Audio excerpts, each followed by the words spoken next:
Tubahaye ikaze mu Umurishyo Art Gallery. Ni ikigo cyiza ushobora kubonamo uko umuturage w'u Rwanda yabagaho, uko umuturage w'u Rwanda yugariraga, uko umuturage w'u Rwanda yahunikaga imyaka, uko umuturage w'u Rwanda muri rusange mu mibereho ye yose yabagaho mu nzu za kinyarwanda nziza, uko yaryaga, indyo yaryaga, murabizi ko umunyarwanda yaryaga neza, uko yitiraga amata, indyo ya kinyarwanda, ibishyimbo, imbuto enye zari zigize imbuto z'abanyarwanda. Ibyo byose uraza ubihasange.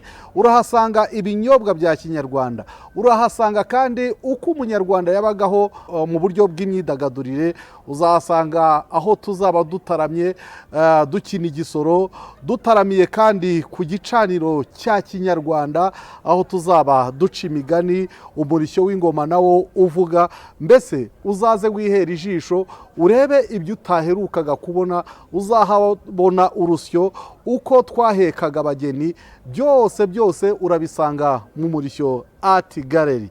Bigo by'amashuri, mushyitsi waje akugendereye avuye imahanga, diaspora nyarwanda, za ministeri ndetse n'abandi bose abashyitsi baza mu Rwanda, ntubacishe ku kibuga cy'indege i Kanombe utabagejeje ku Umurishyo Art Gallery.